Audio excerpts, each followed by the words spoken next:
ప్రియులారా, మన ప్రభు అయిన యేసుక్రీస్తు నామంలో మీకు శుభోదయం.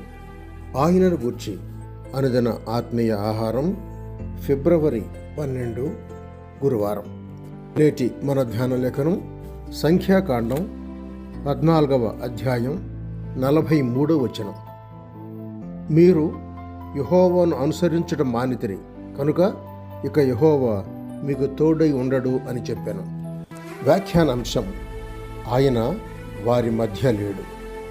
వ్యాఖ్యానాంశం: ఆయన వారి మధ్య లేడు. వ్యాఖ్యానం: 6 లక్షల మంది సైన్యం, స్త్రీలు, వృద్ధులు, మోషే తప్ప అందరూ అధిక సంఖ్యాకుల నివేదికకే ప్రాధాన్యతనిచ్చారు. పదుగురాడు మాట పాడియే ధరచెల్లు అనే నానుడి వీరి నుండి వచ్చిందేమో. అవిశ్వాసం ఎప్పుడు వెనుకంజ వేస్తుంది, అయితే విశ్వాసం ఎప్పుడు ముందడుగే వేస్తుంది. యెహోషువ, కాలేబుల మాటలు విని వాగ్దాన దేశమును స్వాధీనపరచుకోనందున కలిగిన ఫలితం గమనించండి. 1 ఏడ్పు.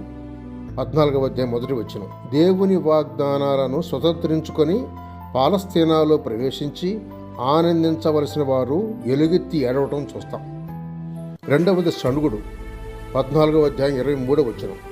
దేవుని మంచితనాన్ని, ఆయన సంరక్షణను బట్టి స్తుతించవలసిన వారు సణగటం చూస్తున్నాం.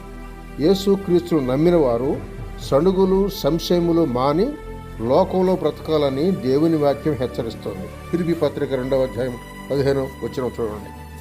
కీర్తనకారుడు కూడా 106వ కీర్తన 12, 25 వచనాల్లో ఇశ్రాయేలు ప్రజల అరణ్య అనుభవాన్ని ప్రస్తావిస్తూ ఇలా అన్నాడు: అప్పుడు వారు ఆయన మాటలు నమ్మిరి, ఆయన కీర్తి గానము చేసిరి. యెహోవా మాట ఆలకింపగా వారు తమ గుడారంలో సణుగుకొనిరి అని. 3వది తిరుగుబాటు. 14వ అధ్యాయం 4వ వచనం. దేవునికి అవిధేయులై ఆయన మెండైన దీవెనలు పొందవలసిన వారు తిరుగుబాటు చేశారు. ఒక నాయకుని ఏర్పాటు చేసుకుని ఐగుప్తుకు తిరిగి వెళ్ళటానికి నిశ్చయించుకున్నారు. నెహెమ్యా గ్రంథం 9వ అధ్యాయం 17వ వచనం కూడా చూడండి.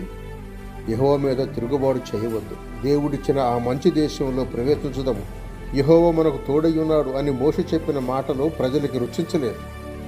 మోషే ఇశ్రాయేలు పక్షంగా విజ్ఞాపన చేశాడు. దేవుడు మోషే మొర విన్నాడు. అయినా పాపానికి రావాల్సిన శిక్ష వారు అనుభవించవలసిందే. వాగ్దాన దేశాన్ని గూర్చి చెడ్డ సమాచారం తెచ్చి ప్రజల తిరుగుబాటు కారకులైన 10 మంది వేగుల వారు తెగులుతో చనిపోయారు. 37వ వచనం. యెహోషువ, కాలేబులు మాత్రం బతికారు. దేవుడు తనతో చెప్పిన మాటలు మోషే ప్రజలకు ప్రకటించగానే ప్రజలంతా ఏడ్చారు. 39వ వచనంలో ఆ మాట చూస్తున్నాం. ఇది పశ్చాత్తాపంతో కూడిన ఏడుప. ఏశావు చాలా ఆలస్యంగా ఏడ్చాడు. ఫలితం శూన్యం. ఇస్కరియోతు యోధా ఏడ్చాడు, తన పాపం కోసం కాదు, నిరపరాధి రక్తం చిందించినందుకు. అలాగే ఇశ్రాయేలీయులు ఏడ్చినా ఇప్పటికే చాలా ఆలస్యమైపోయింది.